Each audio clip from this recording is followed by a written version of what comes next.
Happening now, New York State's DMV is out of registration stickers. However, it's not all bad news. Plus, the Jamestown area pet store is expanding. Well, we could be dealing with a record breaker in terms of temperatures tomorrow. Don't think we'll get there, but we'll talk about how warm it will be as the news at noon starts right now.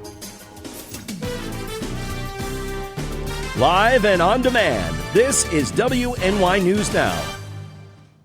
Well, New York State's Department of Motor Vehicles has run out of registration stickers.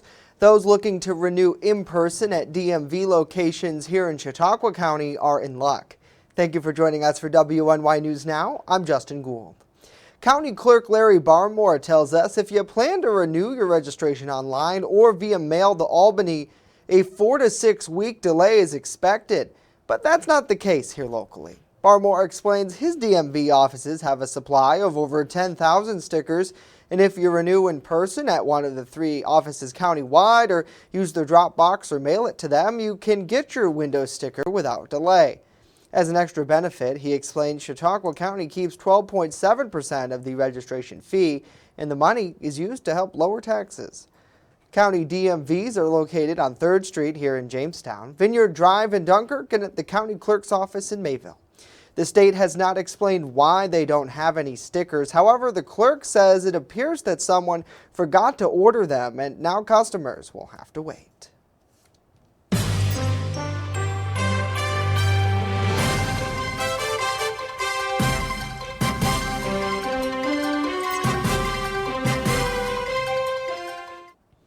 The Democrat incumbent for Jamestown City Council Ward 6 says that there's more work to be done to improve the ward and the city as a whole.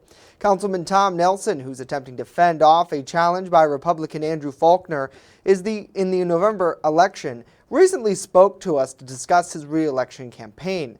Nelson says that he will continue to learn more about his ward and the issues that it faces. I want to listen to them. When I walk around, I want to hear what's on their mind and what their concerns are. You know, it's usually something to do with housing or economic development. You know, we just got this, this money from the federal government, the $28 million. That's how are we going to spend that and spend it wisely? Nelson goes on to say that in general, it's important for a ward member to listen to their constituents. I get calls from people all the time, and I know you mentioned we might be talking about the deer question, right, and people say, well, what can we do about it?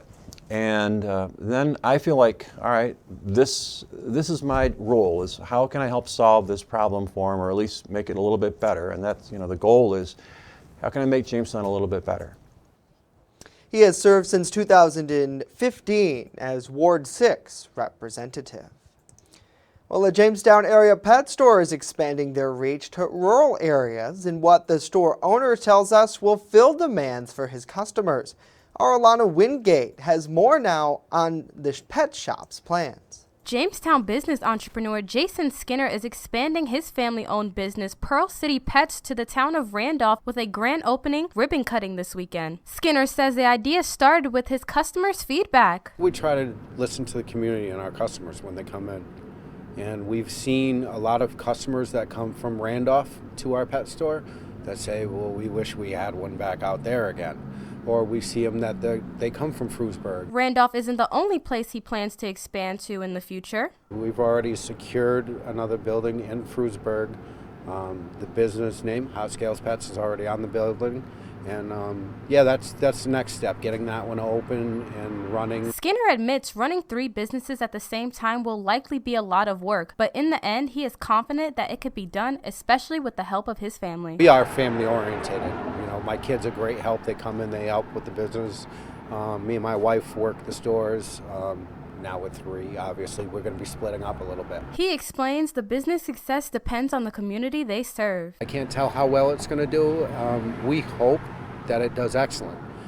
We hope that we're flooded with customers and people love the change that comes to Randolph. Alana Wingate, WNY News Now. Alana, thank you. The new business, Hot Scales Pets, is located at 133 Main Street in Randolph. They open this Saturday at noon. The new Frewsburg location could open sometime next month. Well, the wife of a late Vietnam War veteran from Western New York says she wants the community to remember her husband's patriotism while driving over a bridge dedicated in his memory. Over the weekend, the I-86 bridge on Schoolhouse Road in the town of Randolph was formally dedicated the Sergeant David Lockwood Memorial Bridge. Sergeant Lockwood was awarded several military honors during his service, including 3 Silver Stars, the 3rd highest military combat decoration. The dedication carries a special meaning to his wife of more than 50 years, Patricia Lockwood, who says before her husband was drafted in 1967, he helped build that very bridge now named in his memory. When asked what she wants the community to remember about her husband, Lockwood explained. That he loved America and that he loved his family and he loved his hometown. And so I think that having this as a sign of that would have been very important to him. Sergeant Lockwood passed away in January 2019. He leaves behind 2 daughters and several grandchildren. Certainly we thank him for his service, and now we'll be able to remember him every single day. We thank you for joining us for WNY News Now. Let us know what you think about these stories and more in the comment section down below. For those of you watching us live on Facebook Live, WNY News Now's 24-hour streaming network, or on channel 716 on Roku. If you haven't downloaded that, be sure to download it today. Streaming pretty much everywhere. It's great to see Missy. Good to see John. Good to see Brenda, Travis, Maureen, and Melody. Hopefully you are having a wonderful day out there and enjoying the beautiful weather that we've had. I know over the weekend we did have a couple of rain showers, but Dakota, those skies have cleared and paving way for that beautiful picture behind you. Happy Monday, sir. Happy Monday, everybody, and happy Columbus Day, Indigenous People Day, whatever you celebrate, or just happy Monday. We'll just say it that way. But the Randolph Peaches and Cream Skycam shows you, just a few of these wispy clouds dotting the sky. That's pretty much going to be it today. We actually are under the influence of somewhat high pressure right now, and you're going to see that here. Not much in the satellite imagery here. A few more clouds once you work out towards the east. Otherwise, that's it. The westernmost areas are pretty much in full sunshine today, and I think we're going to see a lot more sunshine as we work through the day today. It's going to be another great day, so get out and enjoy today while you can. We managed 75 yesterday. The average is 62, and we started the day at 60. 84 is the record high for today. We're not going to bust that. We're going to get close tomorrow, but I still don't think we're going to get there. 25 record low back in 1984. So as we work through the afternoon today, lots of sunshine to go around. It's almost a hot day by our standards for this time of the year, and much muggier. Going to feel a little bit of a stickiness in the air. 74 to 81 at the immediate Lake Erie water, and that south wind is always going to help to warm you up as well. Now tomorrow, as we mentioned, get close to a record breaker. Don't think we're going to get there. Some spots will potentially break the record. Then fall will return. We'll talk about when and how long it will last with that 7-day forecast later on in the show. Justin? All right, Dakota, we'll see you back in about 10 minutes. And yeah, when you talk about 81 degrees, it's what? October 11th? You're a month ahead of yourself, I know. Justin, here. October? Like 81, Okay, what? now if it was 81 degrees in November, that would be a record. That would, yeah, I would say so. But either way, it's still impressive to me. So we'll see you back in 10 minutes. Well, Merrick is asking the Food and Drug Administration to grant emergency use authorization for its COVID-19 treatment. The company says the treatment can reduce the risks of hospitalizations or death from COVID by 50%.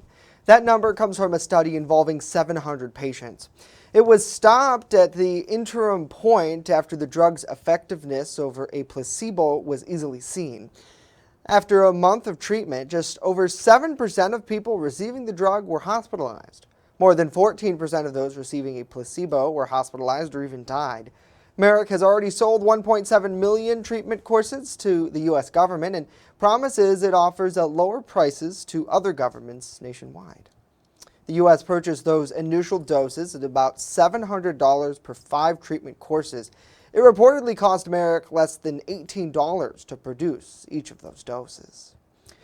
Well, new numbers are pointing to a brighter picture in this battle against COVID-19 in the U.S. The national rate of new COVID infections and hospitalizations are now declining.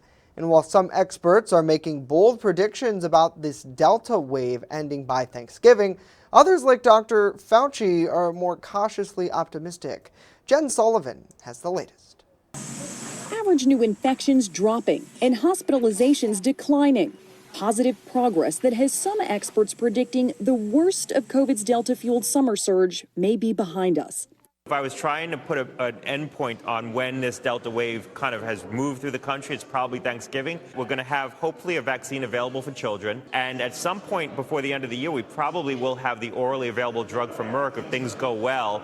The latest data from Johns Hopkins University showing the U.S. averaged nearly 96,000 new cases a day over a week ending Friday. That's a 44% drop from a Delta-driven peak average in mid-September. But some experts point out the numbers are still high. We have to just be careful that we don't prematurely declare victory in many respects. We still have around 68 million people who are eligible to be vaccinated that have not yet gotten vaccinated.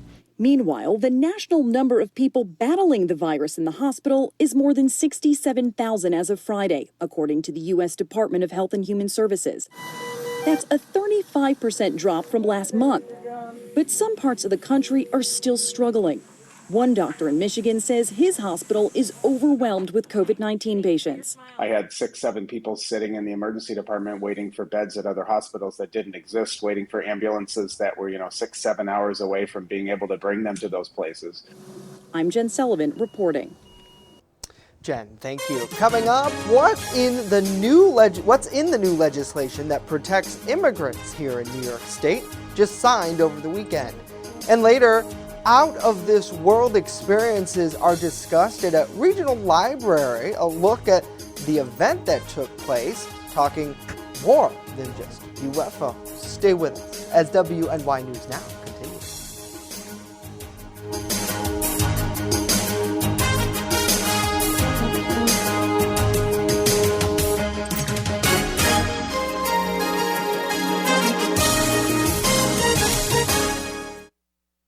With coverage that matters. This is WNY News Now.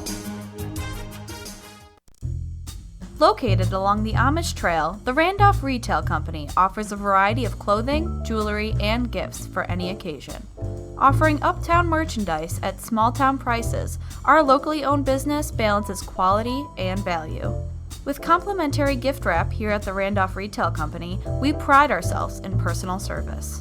Check out our Facebook page or stop in today at 127 Main Street, Randolph, just a 20-minute drive from Jamestown. EagleZip.com is your local one-stop shop for all of your home and business computer needs. Located on Fluvan Avenue Extension, just outside of Jamestown, EagleZip.com sells and services all brands of desktops and laptops, as well as servers and network equipment for your business. All new computer sales include transferring your data from your old computer plus a 2-year warranty. Call EagleZip.com today. Stop by EagleZip.com today and let us make computers easy for you. Welcome to Honest John's Pizzeria, where you are the most important customer. Everything from freshly made subs to the best of pizza and wings, Honest John's has it all. And don't forget the ice cream! Order online today or check out our 2 great locations with buffets ready for every appetite. Don't I have the best job in the world?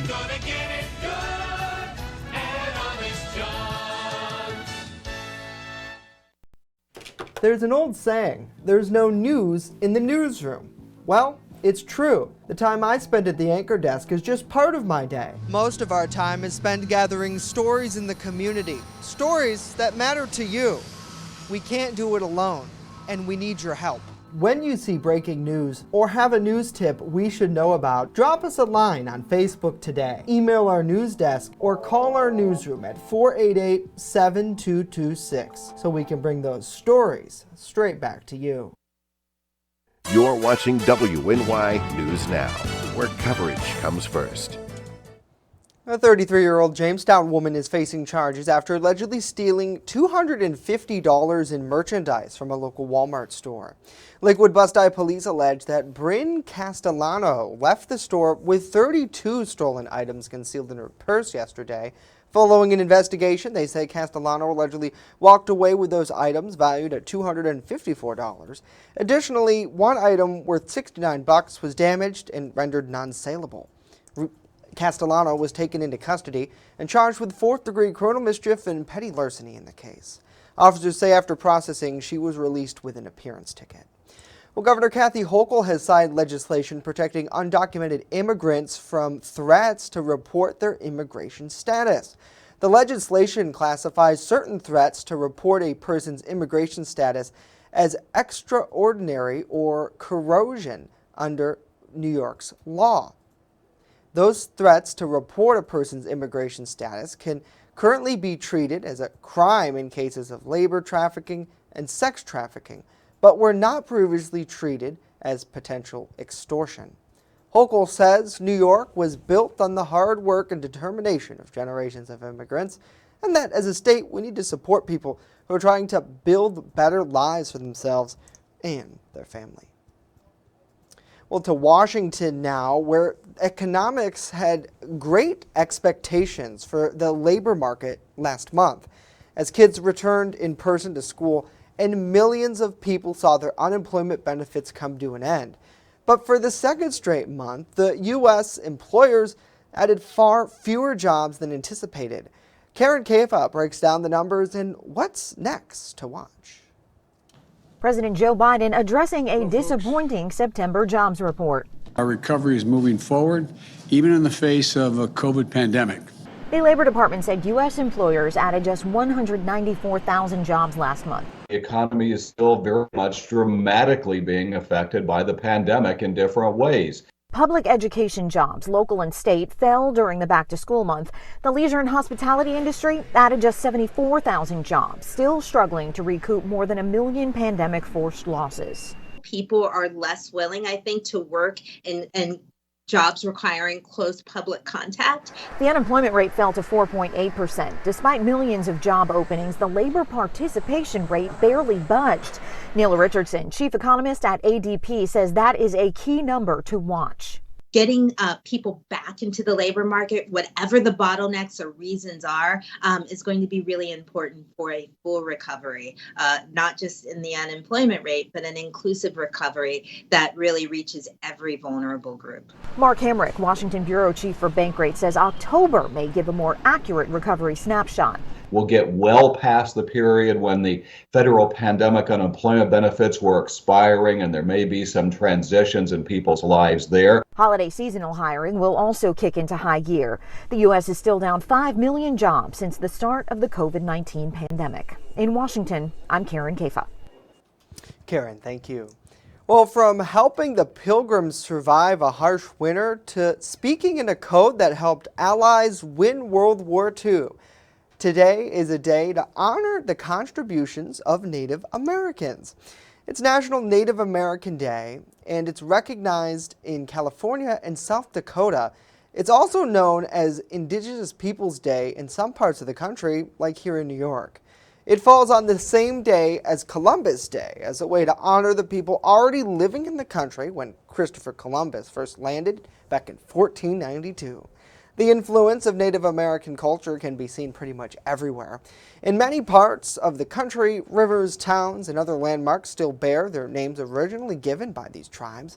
Indigenous people aided Europeans throughout the country's development, early as the first permanent settlement at Plymouth Rock. They served as teachers, guides, and doctors during that time.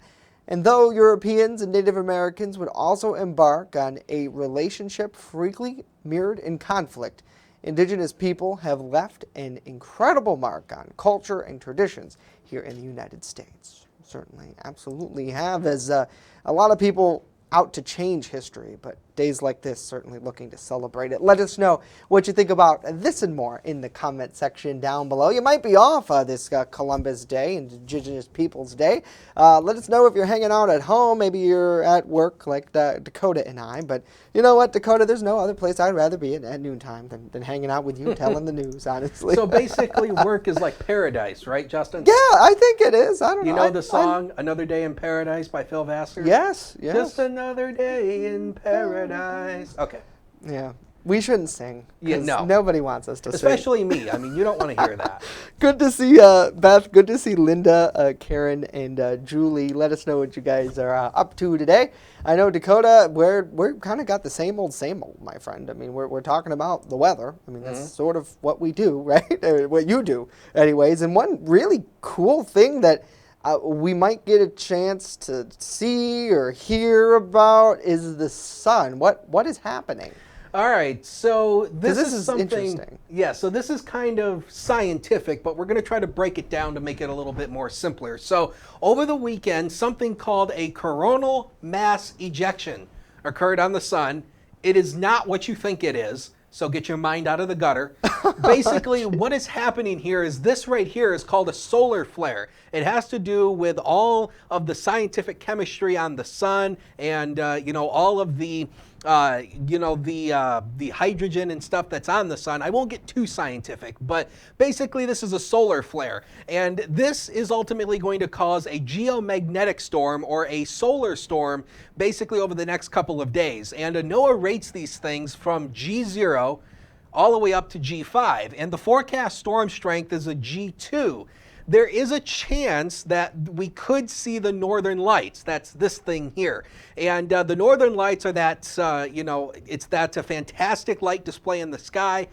But I don't think we're going to see it for two reasons. One, the storm is going to be relatively weak. A G2 is relatively weak on the scale, and we really need at least a G3, a stronger storm, to get it to come down here. And second of all, I think we're going to have more cloud cover. So even if we had a chance of seeing this, I think the clouds are really going to be in the way for tonight. So I know a lot of people want to see the northern lights, myself included. It's a wonderful, I can't say the word anymore, but it's a wonderful piece of scientific thing, and Mother Nature is fantastic when it displays that. So anyway, 67 degrees right now is the noon hour. A south wind of 9. This is why we're warmer. That southerly wind is helping to boost temperatures up, and I think we're going to go well past the 67 degrees through the afternoon hours. And in fact, talking about the temperatures, here's where we're going over the next several days here. We're talking about warmer air continuing close to record warmth tomorrow. The record for tomorrow is 83. I don't think we'll break it, but notice we're going to come dangerously close to that. We'll go back down to the lower 70s for the rest of the week, but as we go into the weekend, we'll see a strong cold front approaching. That will bring in much more fall-like air. So on the satellite and radar composite, once again, weaker side of high pressure is that western side. So we're on the western side of high pressure. This is part of what's going to be coming our way tomorrow and over the next couple of days. We are going to see a little bit of rain moving our way. And Justin, do you know what this stuff is? Oh no, it's snowing. Yes, you got it. It's snowing already in parts of the west, up there in Casper, Wyoming, up into Billings, Montana. We've got snow already up there, but don't worry, we don't have any snow here. But I just wanted to mention that just to kind of get people a little You're agitated. teasing us. Teasing, Come on. that's right. No. So future scan through the day, I think it's being a bit too aggressive with the cloud cover. I do think we're going to see more sunshine today, and then the clouds will actually start to thicken up through the day tomorrow. A chance for an isolated sprinkle through the day tomorrow, but I think the majority of the rain is going to hold off until Tuesday night going into Wednesday. This is out in association with the next disturbance that comes on through, so there will be some rain showers at times as we go through the day on Wednesday. So here's the zone forecast. The inland areas temperatures today, a lower to mid 70s today. Another fantastic day. Enjoy it with sun and clouds through the afternoon. Now, the future, next 7 days. Notice close to a record breaker tomorrow, but don't think we'll get there. Wednesday will stay dry, an isolated shower on Thursday. Friday looks like our better chance for a few more rain showers. And then take a look at the temperatures go back into the 60s for the weekend. That's more fall-like air. Some spots on Sunday, upper 50s. Possible. Don't go away. We'll be right back.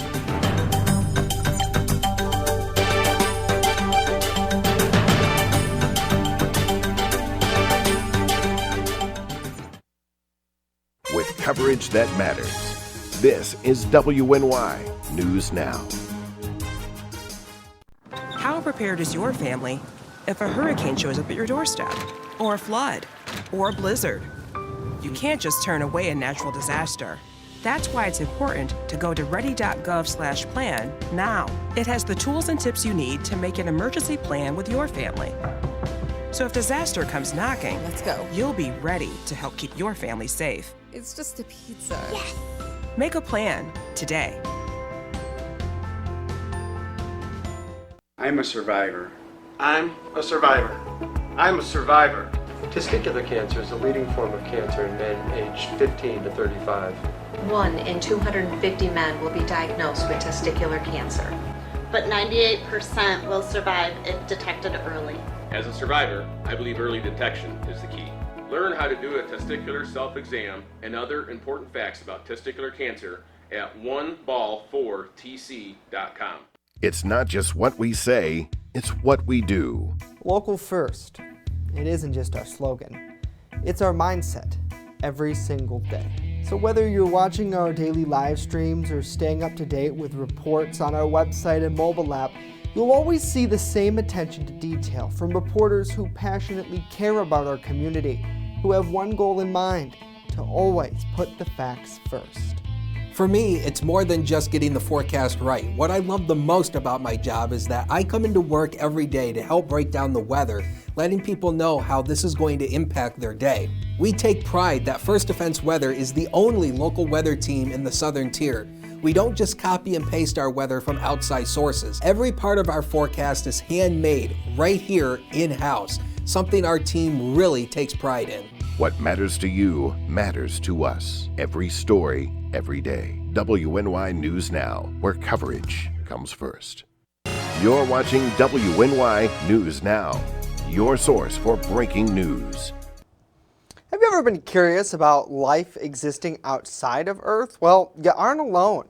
Over the weekend was the 6th annual UFO convention at the Blasco Library in Erie. Elspeth Meisner with our news partner Erie News Now has more on what drew dozens of people from across the region to the event.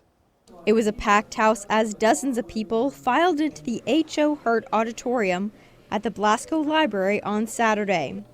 The subject? UFOs. Nearly everybody here has had some experience, whether it's a ghostly or a UFO experience. So I'm in this because I like a good story. After not being here in Erie for the past few years, the UFO conference was back. People come really to hear the stories, and nearly all of them have a story to tell. And we have investigators here, so they tell us their stories, and they just learn. There was something for everyone to enjoy, whether it was about UFOs or hauntings. I am interested in the demonic, the UFOs, sightings that people have, and wanted some answers and see if we could come to an understanding of what's actually going on. Saturday's conference not only gives people the chance to learn more about UFOs, but also share some of their own personal stories. Like John Smith, who didn't believe in UFOs at first, until he saw one with his own eyes. In the Bethel Park area, one flew right over our head. It made no sound. It had to stop our car and get out. It was very visible.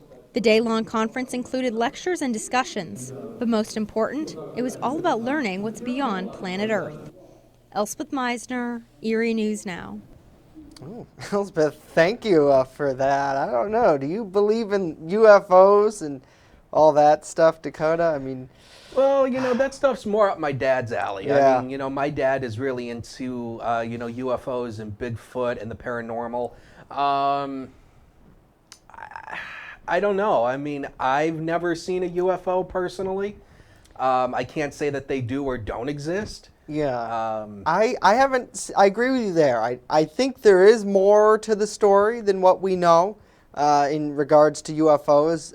Roswell, Area 51, all that type of stuff. Like, is there more there? Yes. I know that the U.S. government has confirmed that they found unidentified flying objects before, an aircraft. But is it alien?